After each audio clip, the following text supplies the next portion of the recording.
Hi, I'm Briar from the Six Stitch, and today I'm going to show you how I crocheted one of the patterns on my shop, my Etsy shop, the shell pattern choker.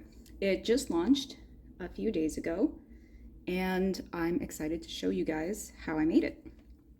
So to start off with, we're going to use a 1.5 millimeter crochet hook. I don't know if the video is showing the size very well, but it is a 1.5 millimeter crochet hook.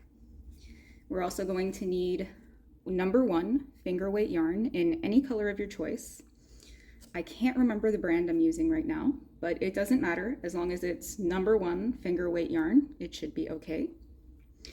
And we're going to need a little pair of scissors for when we're done our project. And you don't absolutely need these, but because I'm really bad at counting, stitch markers. All right, so let's get into this.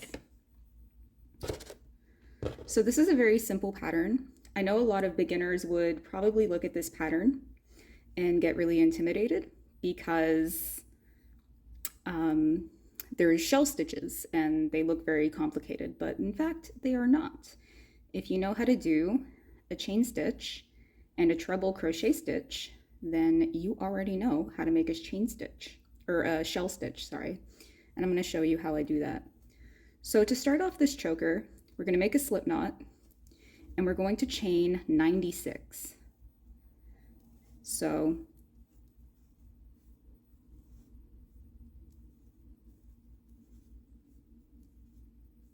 as I said, I'm bad at counting, so I kind of have to get quiet. So I've made eight chain stitches, and every 8 chain stitches I'm going to pop in a stitch marker because, as I said, I'm bad at keeping track of where I am, especially when I'm multitasking, like making a video. And every 8 chain stitches is kind of as wide as your shell stitch is going to be. And I know that I want 12 shell stitches in this choker. So that means I'll need 12 sets of 8.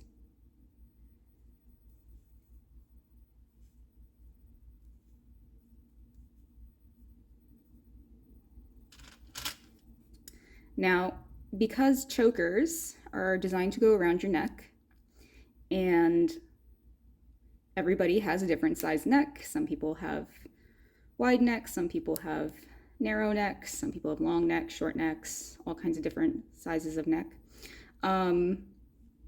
You might find that 12 sets of 8, which is 98 chain stitches, may not be big enough for your neck, or it could be too big for your neck. It just depends. This 4, 5, 6, 7, 8. I'll be doing that a lot while I'm doing a lot of counting. I apologize. I'm really bad at counting, hence the stitch markers. Stitch markers are my best friend.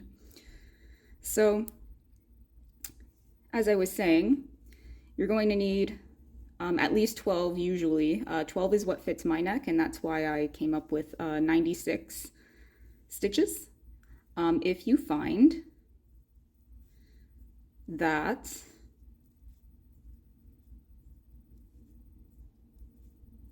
your choker does not fit you correctly, you may need to do more or less chain stitches. Any multiple of 8 will work. So add 8 or take away 8 until the until your chain fits your neck. And the way you can do that is when you're done your chain, when you've done your 96 stitches, you can actually just gently wrap it around your neck just to see if it fits the circumference of your neck. And if it doesn't, then you will need to make adjustments. I'm just going to go ahead and do the rest of this because you're going to get very bored watching me try to count.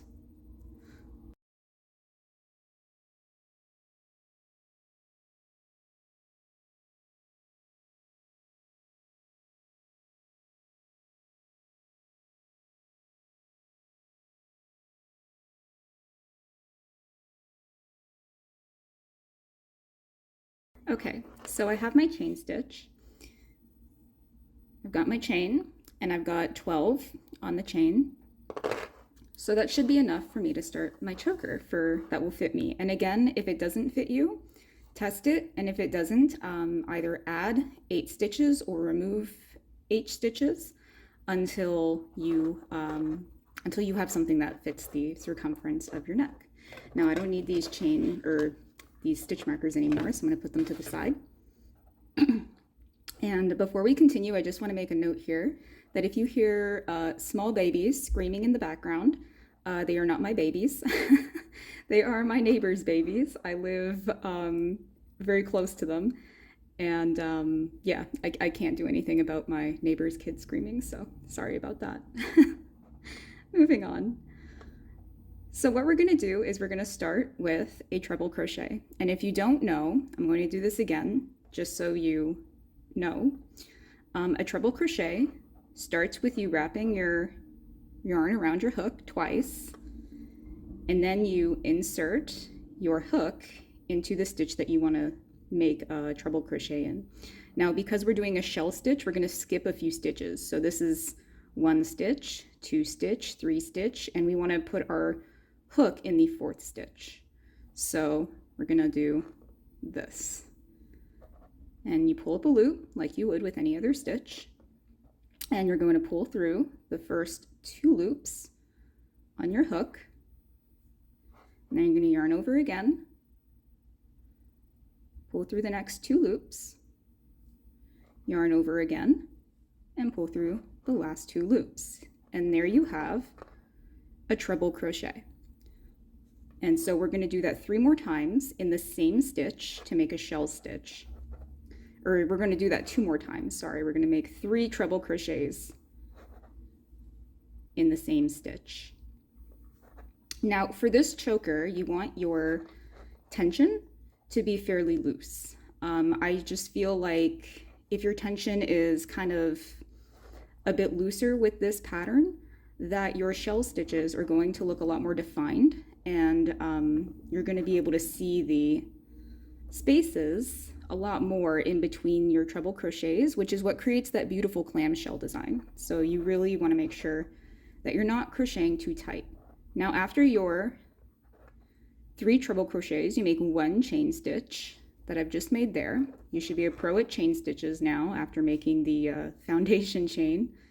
And again, in the same stitch, all of this is in the same stitch, we're going to do 3 more treble crochets to finish off the other side of the shell. And you'll see now that it's really not that hard to make a shell stitch.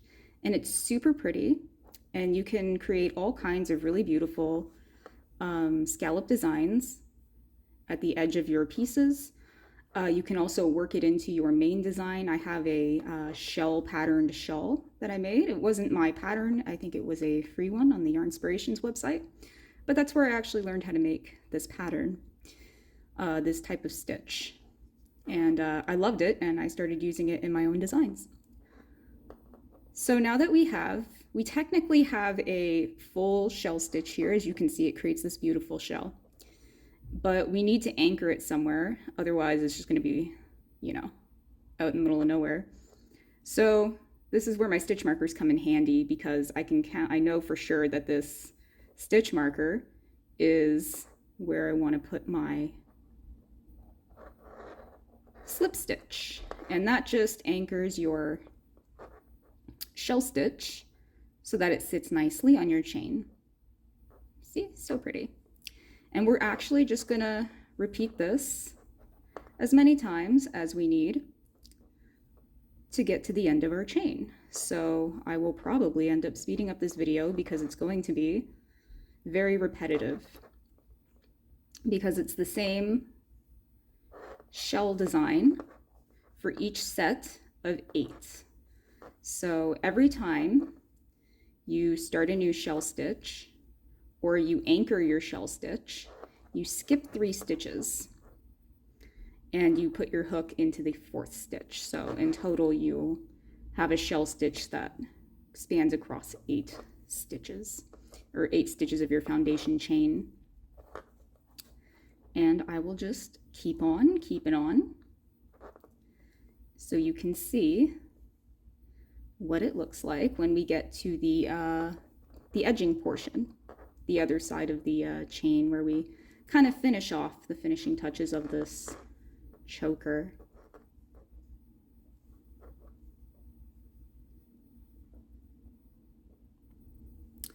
Okay, so I have finished the choker, and as you can see, I have some lovely shell stitches going on here all the way to the end. Now the choker isn't quite finished yet.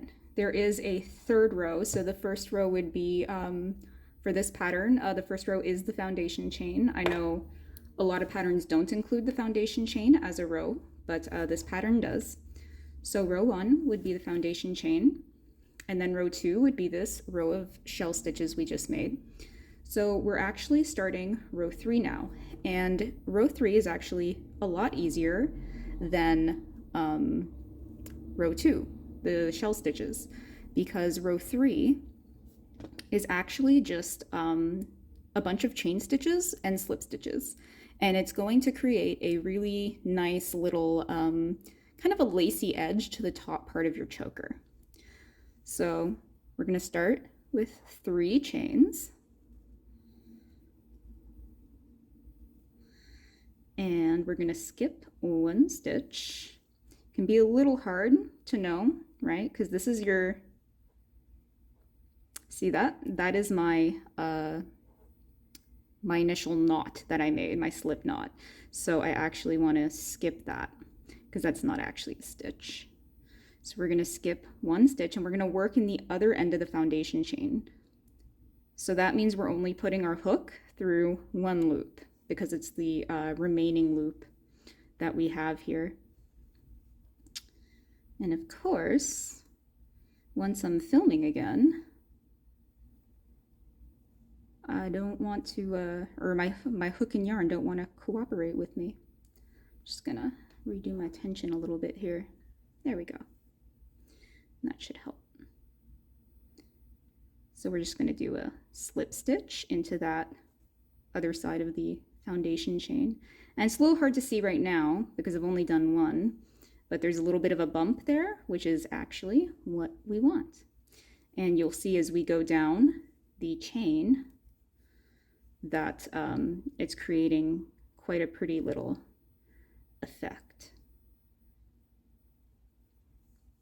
So just to clarify, in case I rambled a little too much there, we're doing 3 chain stitches, skipping 1 stitch along the other end of the foundation chain, and then doing a slip stitch. So we're skipping 1 stitch each time we do one of these slip stitches.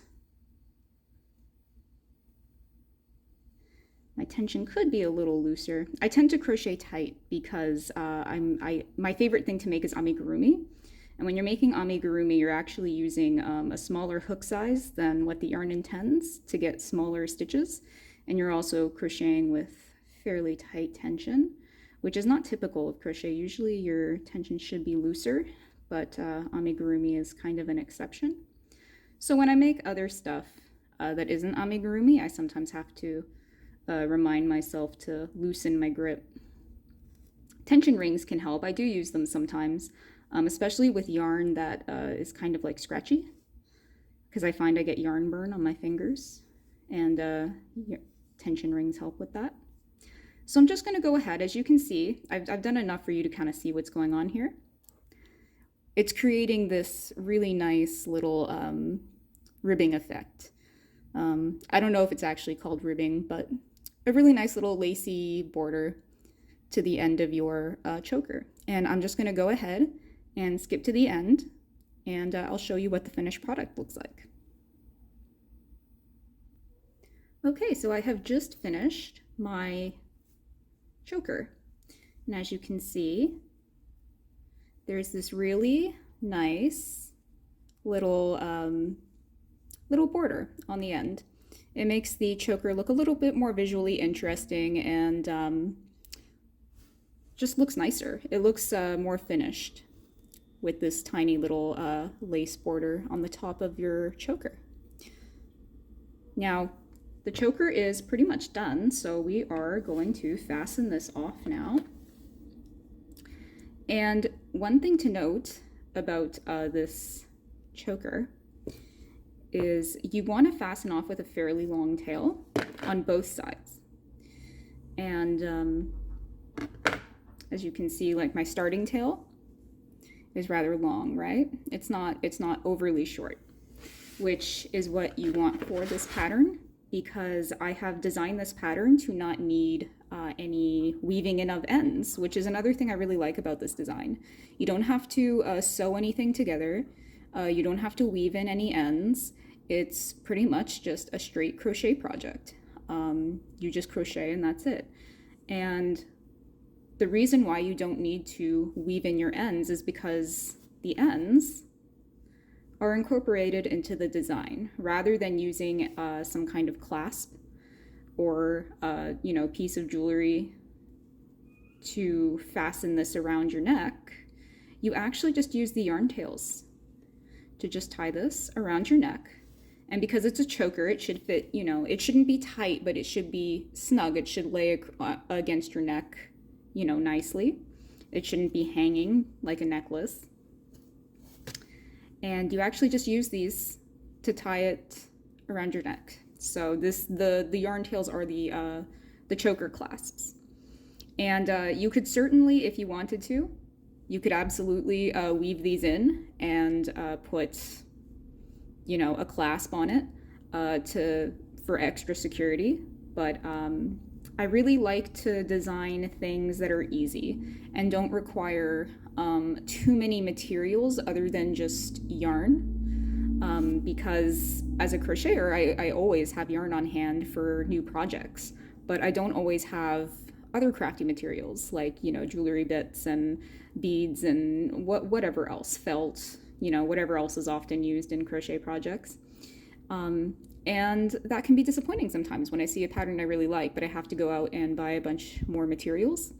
So that's why I like to design things that really, for the most part, only need yarn except when absolutely necessary.